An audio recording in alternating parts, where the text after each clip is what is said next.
What's up everyone? Welcome to another video. So today what I'm going to talk about is how to do black and gray shading. I've had a couple people ask me about this because I made a video about how to do tattoo shading if you are a beginner, how to do the different techniques to create a tattoo. And the problem with this is it's not really teaching you how to do black and gray shading because there's a couple different ways. The other video, you could use some of those techniques before you do color, so it's not specifically made exactly for black and gray tattoos. But if you want to watch that video first to get all the techniques down, I'll leave a link so you can get to that one and check that out before this video. So this video is going to go into detail exactly how I do black and gray shading, all the tips and tricks I've picked up throughout the years, and also how you can set up for that. So, the machines you're using, the strokes, the best things you can use in order to create this really smooth black and gray shading. Awesome. So before we get into it, make sure you're liking and subscribing down below, and also hit that little bell button so you could be up to date on all our new videos that we come out with each week. 3 videos each week,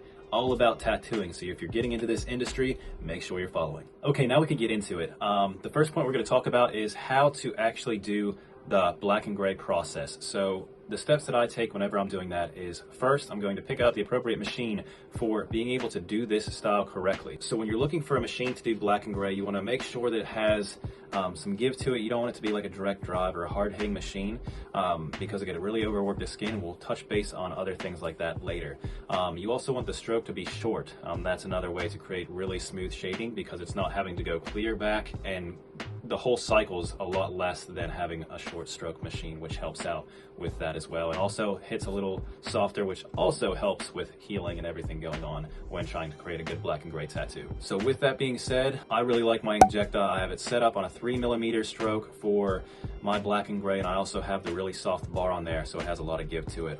That's the machine I recommend. The next point would be what kind of cartridges you're using or needles whenever you're trying to do this style of tattooing. I like to use bug pins. There's not every artist out there that does this style will use bug pins. That's just what I like because it leaves really small dots in the skin, and you could make really nice blends with them. So I definitely recommend using bug pins. The mag sizes that I like are 15s. I use them a lot. I also use like 23s, a couple different sizes of mags in order to make the smooth transitions I'm wanting, and it also depends on the space I have in order to hold the mag the correct way, get into those areas, and also get up to the lines. That is one thing you want to think about. Choose the appropriate mag for the size and area that you need to tattoo, and if there's a huge area in one place and a small area in another, just pull out 2 mags. You're going to be able to do the tattoo more efficiently than trying to fight and overwork the skin with a smaller mag. Awesome. So when you actually get into the tattoo, a couple things you're going to be thinking about is making sure you're putting Vaseline down on the actual area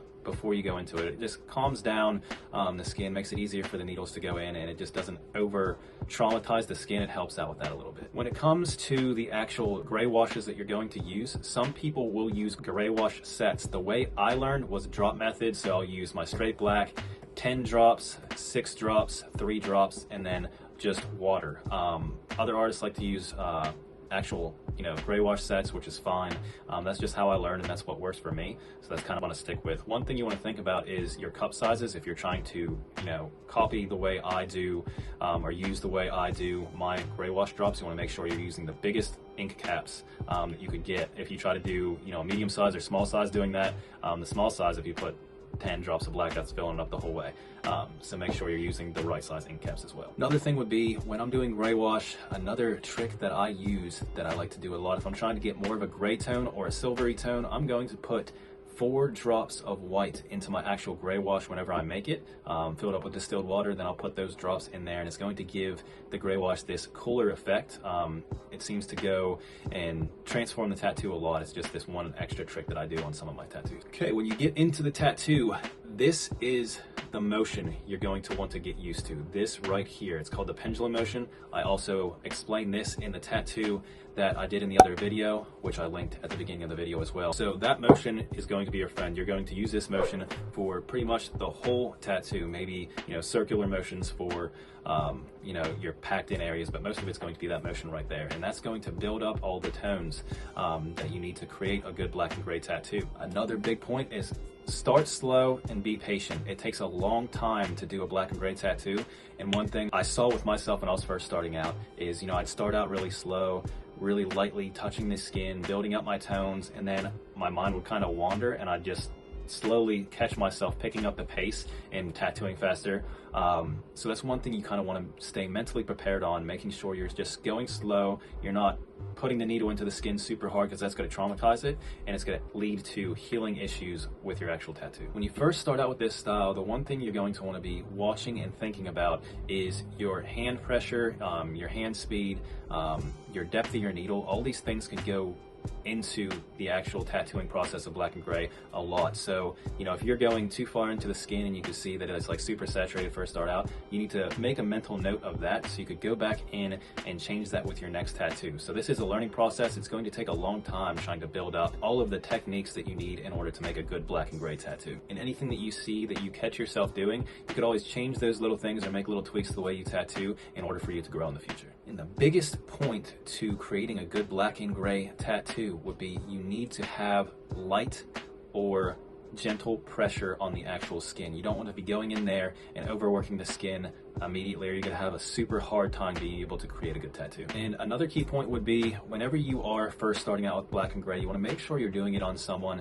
or yourself. That way you could see the healing process. This is really what's going to tell you everything going on. So if you're seeing the next day it's scabbing up real bad, or the next week it's scabbed up real bad, that means that you're overworking that skin, and that means that you're going too deep into the skin, you're going over it way too many times, you're using a direct drive machine, which causes a lot of trauma. So all of these things are really, really important when it comes to actually being able to create a good tattoo like this. I definitely recommend doing it on someone that you could see, or they could send you a video or a picture of every single day so you could see the healing process, because these are the things that's going to help you grow.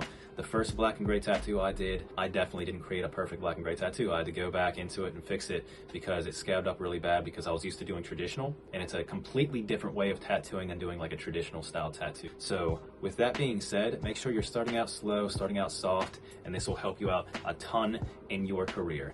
And if you wanted to see how I do this pendulum shading, go back to that other video I created. That's going to show you the technique on how to do that, and I'm sure that I'll be making more videos on this as well in the future. And like always, all you need to do is like and subscribe down below and hit that little bell icon so you could get updates on all my new videos, so it could help you out even more. Thanks guys, have a good day.